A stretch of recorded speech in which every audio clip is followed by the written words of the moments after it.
ತಾವು ನೋಡಿದಿರಿ, ಸೂರ್ಯ ಪಥ ಬದಲಾವಣೆನೂ ಆಗಿದೆ, ನಮ್ಮ ಪಥನೂ ದೆಹಲಿ ಕಡೆ ಇವತ್ತು ಬದಲಾವಣೆ ಆಗಿದೆ. ಡಿ ಕೆ ಶಿವಕುಮಾರ್ ಸಾಹೇಬ್ರಿಗೆ ದೆಹಲಿಗೆ ಬರೋಕ್ಕೆ ಹೈಕಮಾಂಡ್ ಹೇಳಿದ್ದಾರೆ.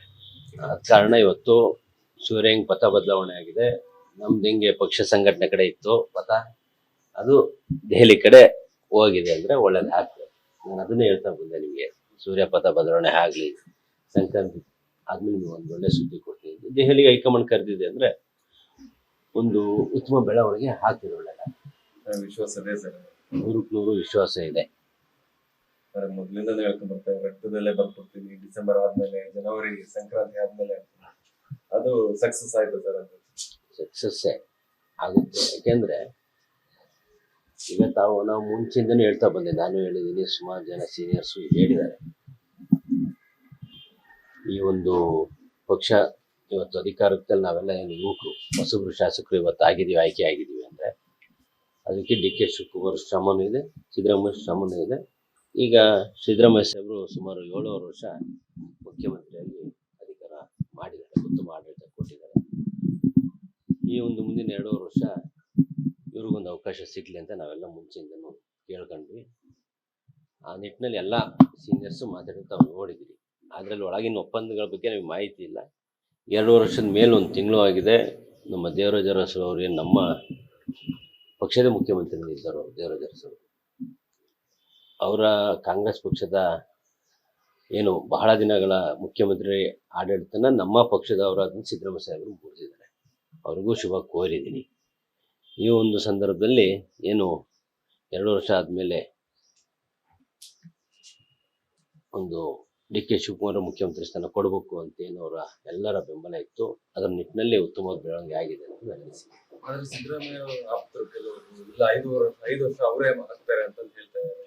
ನಿಮ್ಮ ಕಾಂಗ್ರೆಸ್ ಮುಖಂಡರೇ, ಸಚಿವರೇ ಈಗ ಅವರವರ ಅಭಿಪ್ರಾಯ ಹೇಳ್ತಾರೆ. ಆದ್ರೆ ಹೈಕಮಾಂಡ್ ತೀರ್ಮಾನಕ್ಕೆ ಬದ್ಧ ಅಂತ ಮುಂಚಿಂದ ಹೇಳಿದ್ದೀನಿ, ಈಗಲೂ ಹೇಳ್ತೀನಿ. ಹೈಕಮಾಂಡ್ ತೀರ್ಮಾನಕ್ಕೆ ಬದ್ಧವಾಗಿರೋದನ್ನ ಇವತ್ತು ಹೈಕಮಾಂಡ್ ಕರೆದಿದೆ ಅನ್ನೋದು ಸಂತೋಷ ವ್ಯಕ್ತಪಡಿಸ್ತಾ ಇದ್ದೀನಿ. ಇಲ್ಲ ನಾವೇ ತೀರ್ಮಾನ ತಗೊಳ್ಳೋದಾಗಿದ್ರೆ ನಾನು ದಿನನೂ ಅವರೇ ಮುಖ್ಯಮಂತ್ರಿ ಅಂತ ನಿಮ್ಗೆ ಹೇಳ್ಬಿಡ್ತಿದ್ದೆ. ಹೈಕಮಾಂಡ್ ತೀರ್ಮಾನಕ್ಕೆ ನಾವು ಬದ್ಧ ಇದ್ದೀವಿ. ಹೈಕಮಾಂಡ್ ಇವತ್ತು ಕರೆ ಕೊಟ್ಟಿದೆ ಅಂದ್ರೆ ಅದೊಂದು ಉತ್ತಮವಾದ ಬೆಳವಣಿಗೆ ಅನ್ನೋದು ನಮ್ಮ ಅಭಿಪ್ರಾಯ. ಅವರವ್ರ ವೈಯಕ್ತಿಕ ಅಭಿಪ್ರಾಯ ಹೇಳಕ್ಕೆ ಎಲ್ರಿಗೂ ಅವ್ರವ್ರದ್ದೇ ಆದಂಥ ವಾಕ್ ಸ್ವಾತಂತ್ರ್ಯ ಕೊಡ್ಲಿ. ನಮ್ಮ ಅಭಿಪ್ರಾಯ ನಾನು ಕೊಟ್ಟಿದ್ದೀನಿ. ಬದಲಾವಣೆ ಅದೇ ಈಗ ಹೈಕಮಾಂಡ್ ತೀರ್ಮಾನ ತಗಂತದೆ, ಅದಕ್ಕೋಸ್ಕರನೇ ಹೋಗಿದೆ. ಶುಭ ಸುದ್ದಿನೇ ಇದು. ಯಾಕೆಂದ್ರೆ ಇಷ್ಟು ದಿನ ಹೈಕಮಾಂಡ್ ತಾವೇ ಮೀಡಿಯಾದಲ್ಲಿ ಹೇಳ್ತಿದ್ರಿ, ರಾಹುಲ್ ಗಾಂಧಿ ಭೇಟಿ ಆಗ್ತಿಲ್ವಂತೆ, ಅವ್ರು ಭೇಟಿ ಆಗ್ತಿಲ್ಲ, ಇವ್ರು ಭೇಟಿ ಆಗ್ತಿಲ್ಲ, ಹೈಕಮಾಂಡ್ ಸಿಗ್ತಂತೆ. ಈಗ ಅವರೇ ರಾಹುಲ್ ಗಾಂಧಿ ಅವರೇ ಮೊನ್ನೆ ಬಂದ ಸಂದರ್ಭ ಮೈಸೂರಲ್ಲಿ ಇಬ್ರಿಗೂ ಬರಕ್ಕೆ ಹೇಳಿದ್ರೆ ಇಬ್ರು ಹೊರಟಿದ್ದಾರೆ ಒಂದೇ ವಿಮಾನದಲ್ಲಿ.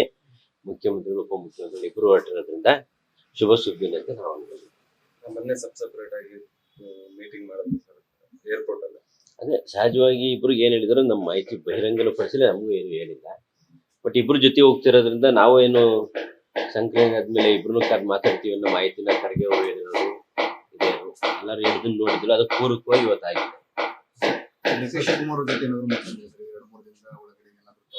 ನಾನು ಅವರಿಗೆ ಸಹಜವಾಗಿ ಯಾವತ್ತೂ ಕಾಲ್ ಮಾಡಲ್ಲ, ಏನಾರಿತ್ತು ನೇರವಾಗಿ ಹೋಗಿ ಮಾತಾಡಿಸ್ಬರ್ತೀನಿ.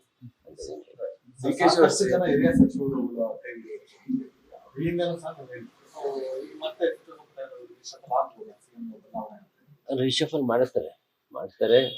ಹೊಸಬರಿಗೆ ಅವಕಾಶ ಮಾಡಿಕೊಡಿ ಅಂತ ನಾನು ಮುಂಚಿಂದ ಹೇಳಿದ್ದೀನಿ, ಈಗಲೂ ಹೇಳ್ತೀನಿ. ಹೊಸ ಯುವಕರಿಗೆ ಹೊಸ ಒಂದು ಮಾದರಿಲಿ ಅಡ್ಮಿನಿಸ್ಟ್ರೇಷನ್ ಒಂದು ಕನ್ಸು ಕಂಡೆಲ್ಲ ನಾವು ಅಧಿಕಾರಕ್ಕೆ ಬಂದಿರ್ತೀವಿ. ಹೊಸಬರಿಗೆ ಒಂದು ಅವಕಾಶ ಕೊಡ್ತಾರೆ ಅನ್ನೋ ನಂಬಿಕೆನೂ ಇದೆ, ಕೊಡ್ಲಿ. ನಾನು ದಾವಣಗೆರೆ ಚೇಂಜ್ ಆಗ್ಲಿ ಅಂತ ಹೇಳಕ್ ಆಗೋದಿಲ್ಲ. ಹೈಕಮಾಂಡ್ ತೀರ್ಮಾನ ಮಾಡ್ಲಿ, ಬದಲಾವಣೆ ಮಾಡಿದ್ರೆ ಮಾಡಿ. ಮೊದಲಿಂದ ಹೊಸಬರಿಗೆ ಅವಕಾಶ ಕೊಡ್ಲಿ, ಹೊಸಬರಾದ್ರೆ ಯುವಕರಾದ್ರೆ ಚೆನ್ನಾಗಿ ಕೆಲಸ ಮಾಡ್ತಾರೆ ಅಂತ. ಹೌದು, ಹೊಸಬರಿಗೆ ಅವಕಾಶ ಕೊಡಿ. ಯಾಕೆಂದ್ರೆ ಹೊಸ ಚಿಂತನೆಯಿಂದ ಬಂದಿರ್ತೀವಿ ರಾಜಕೀಯಕ್ಕೆ. ಆದ್ರಿಂದ ಹೊಸಬ್ರಿಗೆ ಒಂದು ಅವಕಾಶ ಕೊಡಿ. ಸುಮಾರು ನಾವು 45 ಜನ ಹೊಸಬ್ರು ಇರೋದ್ರಿಂದ ಅದ್ರ ಒಂದು 4-5 ಜನ ಕೊಟ್ಟರೆ ಒಂದು ಉತ್ತಮ ಆಡಳಿತದ ಬದಲಾವಣೆ ಕಾಣ್ಬೋದು ಅನ್ನೋದು ನಮ್ಮ ಅಭಿಪ್ರಾಯ. ಕೊಡ್ಲಿ, ಯಾರು ಬೇಡ ಅಂತ. ನಮ್ಮ ಜಿಲ್ಲೆ ಅಭಿವೃದ್ಧಿಗೋಸ್ಕರ 2 ಸಚಿವ ಸ್ಥಾನ ಕೊಡೋದು, 3 ಕೊಟ್ಟರು ಸಂತೋಷನೇ. ಇನ್ನೊಂದು ಸಚಿವ ಸ್ಥಾನ ಕೊಡ್ಲಿ. ನಾವು ಆಕಾಂಕ್ಷಿ ಪಕ್ಷದ ನಿಷ್ಠಾವಂತ ಕಾರ್ಯಕರ್ತ. ಏನ್ ಜವಾಬ್ದಾರಿ ಕೊಟ್ಟರು ನಿರ್ವಹಿಸ್ತೀನಿ. ಏನ್ ಕೊಟ್ರು ಸಚಿವ ಸ್ಥಾನ ಕೊಟ್ಟರು ನಿರ್ವಹಿಸ್ತೀನಿ. ಕಾರ್ಯಕರ್ತರು ಪೋಸ್ಟ್ ಕೊಟ್ಟರು ನಿರ್ವಹಿಸ್ತೀನಿ. ಕಾಂಗ್ರೆಸ್ ಆಫೀಸಲ್ಲಿ ಕಸ ಹೊಡೆ ಪೋಸ್ಟ್ ಕೊಟ್ಟರು ನಿರ್ವಹಿಸ್ತೀನಿ. ನಾನು ಕಾಂಗ್ರೆಸ್ ಪಕ್ಷದ ಸಿಪಾಯಿ. ಆ ಕಾಂಗ್ರೆಸ್ ಪಕ್ಷ ಏನು ಕೊಟ್ಟರು ಸ್ವೀಕರಿಸ್ತೀನಿ. ತಾವು ನೋಡಿದಿರಿ, ಸೂರ್ಯ ಪಥ ಬದಲಾವಣೆನೂ ಆಗಿದೆ, ನಮ್ಮ ಪಥನೂ ದೆಹಲಿ ಕಡೆ ಇವತ್ತು ಬದಲಾವಣೆ ಆಗಿದೆ. ಡಿ ಕೆ ಶಿವಕುಮಾರ್ ಸಾಹೇಬ್ರಿಗೆ ದೆಹಲಿಗೆ ಬರೋಕ್ಕೆ ಹೈಕಮಾಂಡ್ ಹೇಳಿದ್ದಾರೆ. ಆದ ಕಾರಣ ಇವತ್ತು ಸೂರ್ಯಂಗ್ ಪಥ ಬದಲಾವಣೆ ಆಗಿದೆ. ನಮ್ದು ಹಿಂಗೆ ಪಕ್ಷ ಸಂಘಟನೆ ಕಡೆ ಇತ್ತು ಪಥ, ಅದು ದೆಹಲಿ ಕಡೆ ಹೋಗಿದೆ ಅಂದರೆ ಒಳ್ಳೇದಾಗ್ತದೆ. ನಾನು ಅದನ್ನೇ ಹೇಳ್ತಾ ಬಂದೆ ನಿಮಗೆ, ಸೂರ್ಯ ಪಥ ಬದಲಾವಣೆ ಆಗಲಿ, ಸಂಕ್ರಾಂತಿ ಆದ್ಮೇಲೆ ನಿಮ್ಗೆ ಒಂದು ಒಳ್ಳೆ ಸುದ್ದಿ ಕೊಡ್ತೀನಿ. ದೆಹಲಿಗೆ ಹೈಕಮಾಂಡ್ ಕರೆದಿದೆ ಅಂದರೆ ಒಂದು ಉತ್ತಮ ಬೆಳವಣಿಗೆ ಆಗ್ತಿದೆ. ಒಳ್ಳೆಯದಾಗ್ತದೆ, ವಿಶ್ವಾಸ ಇದೆ ಸರ್. 100% ವಿಶ್ವಾಸ ಇದೆ. ಮೊದ್ಲಿಂದಾನೇ ಹೇಳ್ಕೊಂಡ್ ಬರ್ತೇವೆ, ರಕ್ತದಲ್ಲೇ ಬರ್ಕೊಡ್ತೀವಿ. ಡಿಸೆಂಬರ್ ಆದ್ಮೇಲೆ, ಜನವರಿ ಸಂಕ್ರಾಂತಿ ಆದ್ಮೇಲೆ ಅದು ಸಕ್ಸಸ್ ಆಯ್ತು ಸರ್. ಅದು ಸಕ್ಸಸ್ಸೇ ಆಗುತ್ತೆ. ಯಾಕೆಂದ್ರೆ ಈಗ ನಾವು ಮುಂಚೆಯಿಂದನೇ ಹೇಳ್ತಾ ಬಂದೆ, ನಾನು ಹೇಳಿದ್ದೀನಿ, ಸುಮಾರು ಜನ ಸೀನಿಯರ್ಸು ಹೇಳಿದ್ದಾರೆ. ಈ ಒಂದು ಪಕ್ಷ ಇವತ್ತು ಅಧಿಕಾರದಲ್ಲಿ ನಾವೆಲ್ಲ ಏನು ಯುವಕರು ಹೊಸಬ್ರು ಶಾಸಕರು ಇವತ್ತು ಆಯ್ಕೆ ಆಗಿದ್ದೀವಿ ಅಂದರೆ ಅದಕ್ಕೆ ಡಿ ಕೆ ಶಿವಕುಮಾರ್ ಶ್ರಮನೂ ಇದೆ, ಸಿದ್ದರಾಮಯ್ಯ ಶ್ರಮನೂ ಇದೆ. ಈಗ ಸಿದ್ದರಾಮಯ್ಯ ಸಾಹೇಬರು ಸುಮಾರು 7 ವರ್ಷ ಮುಖ್ಯಮಂತ್ರಿಯಾಗಿ ಅಧಿಕಾರ ಮಾಡಿದ್ದಾರೆ, ಉತ್ತಮ ಆಡಳಿತ ಕೊಟ್ಟಿದ್ದಾರೆ. ಈ ಒಂದು ಮುಂದಿನ 2 ವರ್ಷ ಇವ್ರಿಗೊಂದು ಅವಕಾಶ ಸಿಗಲಿ ಅಂತ ನಾವೆಲ್ಲ ಮುಂಚೆಯಿಂದನೂ ಕೇಳ್ಕೊಂಡ್ವಿ. ಆ ನಿಟ್ಟಿನಲ್ಲಿ ಎಲ್ಲ ಸೀನಿಯರ್ಸು ಮಾತಾಡ್ತಾ ನೋಡಿದ್ವಿ. ಅದರಲ್ಲಿ ಒಳಗಿನ ಒಪ್ಪಂದಗಳ ಬಗ್ಗೆ ನಮಗೆ ಮಾಹಿತಿ ಇಲ್ಲ. 2 ವರ್ಷದ ಮೇಲೆ 1 ತಿಂಗಳು ಆಗಿದೆ. ನಮ್ಮ ದೇವರಾಜ ಅರಸು ಅವರು ಏನು ನಮ್ಮ ಪಕ್ಷದ ಮುಖ್ಯಮಂತ್ರಿ ಇದ್ದರು, ದೇವರಾಜ ಅರಸು ಅವರ ಕಾಂಗ್ರೆಸ್ ಪಕ್ಷದ ಏನು ಬಹಳ ದಿನಗಳ ಮುಖ್ಯಮಂತ್ರಿ ಆಡಳಿತನ ನಮ್ಮ ಪಕ್ಷದವರಾದ ಸಿದ್ದರಾಮಯ್ಯ ಸಾಹೇಬರು ಮುಗಿಸಿದ್ದಾರೆ. ಅವ್ರಿಗೂ ಶುಭ ಕೋರಿದ್ದೀನಿ. ಈ ಒಂದು ಸಂದರ್ಭದಲ್ಲಿ ಏನು 2 ವರ್ಷ ಆದಮೇಲೆ ಒಂದು ಡಿ ಕೆ ಶಿವಕುಮಾರ್ ಮುಖ್ಯಮಂತ್ರಿ ಸ್ಥಾನ ಕೊಡಬೇಕು ಅಂತ ಏನು ಅವರ ಎಲ್ಲರ ಬೆಂಬಲ ಇತ್ತು. ಅದರ ನಿಟ್ಟಿನಲ್ಲಿ ಉತ್ತಮವಾದ ಬೆಳವಣಿಗೆ ಆಗಿದೆ ಅಂತ ನನ್ನ ಅನಿಸಿಕೆ. ಆದ್ರೆ ಸಿದ್ದರಾಮಯ್ಯ ಆಪ್ತರು ಕೆಲವರು ಇಲ್ಲ 5 ವರ್ಷ ಅವರೇ ಆಗ್ತಾರೆ ಅಂತ ಹೇಳ್ತಾ ಇದ್ದಾರೆ. ನಿಮ್ಮ ಕಾಂಗ್ರೆಸ್ ಮುಖಂಡರೇ, ಸಚಿವರೇ ಈಗ ಅವರವರ ಅಭಿಪ್ರಾಯ ಹೇಳ್ತಾರೆ. ಆದ್ರೆ ಹೈಕಮಾಂಡ್ ತೀರ್ಮಾನಕ್ಕೆ ಬದ್ಧ ಅಂತ ಮುಂಚಿಂದ ಹೇಳಿದ್ದೀನಿ, ಈಗಲೂ ಹೇಳ್ತೀನಿ. ಹೈಕಮಾಂಡ್ ತೀರ್ಮಾನಕ್ಕೆ ಬದ್ಧವಾಗಿರೋದನ್ನ ಇವತ್ತು ಹೈಕಮಾಂಡ್ ಕರೆದಿದೆ ಅನ್ನೋದು ಸಂತೋಷ ವ್ಯಕ್ತಪಡಿಸ್ತಾ ಇದ್ದೀನಿ. ಇಲ್ಲ ನಾವೇ ತೀರ್ಮಾನ ತಗೊಳ್ಳೋದಾಗಿದ್ರೆ ನಾನು ದಿನನೂ ಅವರೇ ಮುಖ್ಯಮಂತ್ರಿ ಅಂತ ನಿಮ್ಗೆ ಹೇಳ್ಬಿಡ್ತಿದ್ದೆ. ಹೈಕಮಾಂಡ್ ತೀರ್ಮಾನಕ್ಕೆ ನಾವು ಬದ್ಧ ಇದ್ದೀವಿ. ಹೈಕಮಾಂಡ್ ಇವತ್ತು ಕರೆ ಕೊಟ್ಟಿದೆ ಅಂದ್ರೆ ಅದೊಂದು ಉತ್ತಮವಾದ ಬೆಳವಣಿಗೆ ಅನ್ನೋದು ನಮ್ಮ ಅಭಿಪ್ರಾಯ. ಅವರವ್ರ ವೈಯಕ್ತಿಕ ಅಭಿಪ್ರಾಯ ಹೇಳಕ್ಕೆ ಎಲ್ರಿಗೂ ಅವ್ರವ್ರದ್ದೇ ಆದಂಥ ವಾಕ್ ಸ್ವಾತಂತ್ರ್ಯ ಕೊಡ್ಲಿ. ನಮ್ಮ ಅಭಿಪ್ರಾಯ ನಾನು ಕೊಟ್ಟಿದ್ದೀನಿ.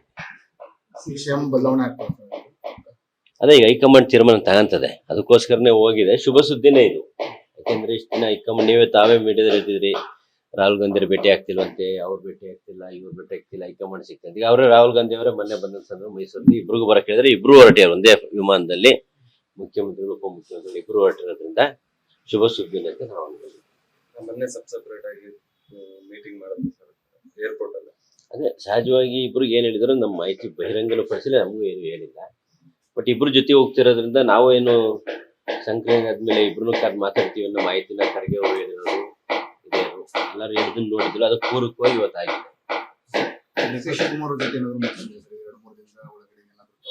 ನಾನು ಅವರಿಗೆ ಸಹಜವಾಗಿ ಯಾವತ್ತೂ ಕಾಲ್ ಮಾಡಲ್ಲ, ಏನಾರಿತ್ತು ನೇರವಾಗಿ ಹೋಗಿ ಮಾತಾಡಿಸ್ಬರ್ತೀನಿ.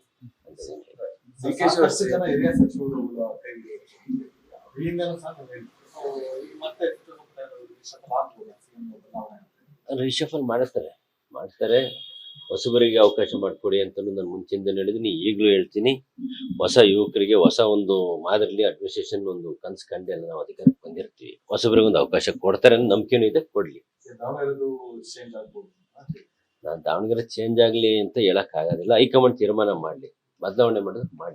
ಮೊದಲಿಂದ ಹೇಳ್ತಾ ಹೊಸಬರಿಗೆ ಅವಕಾಶ ಕೊಡ್ಲಿ, ಹೊಸಬರಾದ್ರೆ ಯುವಕರಾದ್ರೆ ಚೆನ್ನಾಗಿ ಕೆಲಸ ಮಾಡ್ತಾರೆ ಅಂತ. ಹೌದು, ಹೊಸಬರಿಗೆ ಅವಕಾಶ ಕೊಡಿ. ಯಾಕೆಂದ್ರೆ ಹೊಸ ಚಿಂತನೆಯಿಂದ ಬಂದಿರ್ತೀವಿ ರಾಜಕೀಯಕ್ಕೆ. ಆದ್ರಿಂದ ಹೊಸಬ್ರಿಗೆ ಒಂದು ಅವಕಾಶ ಕೊಡಿ. ಸುಮಾರು ನಾವು 45 ಜನ ಹೊಸಬ್ರು ಇರೋದ್ರಿಂದ ಅದ್ರ ಒಂದು 4-5 ಜನ ಕೊಟ್ಟರೆ ಒಂದು ಉತ್ತಮ ಆಡಳಿತದ ಬದಲಾವಣೆ ಕಾಣಬಹುದು ಅನ್ನೋದು ನಮ್ಮ ಅಭಿಪ್ರಾಯ. ಕೊಡ್ಲಿ, ಯಾರು ಬೇಡ ಅಂತ. ನಮ್ಮ ಜಿಲ್ಲೆ ಅಭಿವೃದ್ಧಿಗೋಸ್ಕರ 2 ಸಚಿವ ಸ್ಥಾನ ಕೊಡೋದು, 3 ಕೊಟ್ಟರು ಸಂತೋಷನೇ. ಇನ್ನೊಂದು ಸಚಿವ ಸ್ಥಾನ ಕೊಡ್ಲಿ. ನಾವು ಆಕಾಂಕ್ಷಿ ಪಕ್ಷದ ನಿಷ್ಠಾವಂತ ಕಾರ್ಯಕರ್ತ. ಏನ್ ಜವಾಬ್ದಾರಿ ಕೊಟ್ಟರು ನಿರ್ವಹಿಸ್ತೀನಿ. ಏನ್ ಕೊಟ್ರು ಸಚಿವ ಸ್ಥಾನ ಕೊಟ್ಟರು ನಿರ್ವಹಿಸ್ತೀನಿ. ಕಾರ್ಯಕರ್ತರು ಪೋಸ್ಟ್ ಕೊಟ್ಟರು ನಿರ್ವಹಿಸ್ತೀನಿ. ಕಾಂಗ್ರೆಸ್ ಆಫೀಸಲ್ಲಿ ಕಸ ಹೊಡೆ ಪೋಸ್ಟ್ ಕೊಟ್ಟರು ನಿರ್ವಹಿಸ್ತೀನಿ. ನಾನು ಕಾಂಗ್ರೆಸ್ ಪಕ್ಷದ ಸಿಪಾಯಿ. ಆ ಕಾಂಗ್ರೆಸ್ ಪಕ್ಷ ಏನು ಕೊಟ್ಟರು ಸ್ವೀಕರಿಸ್ತೀನಿ.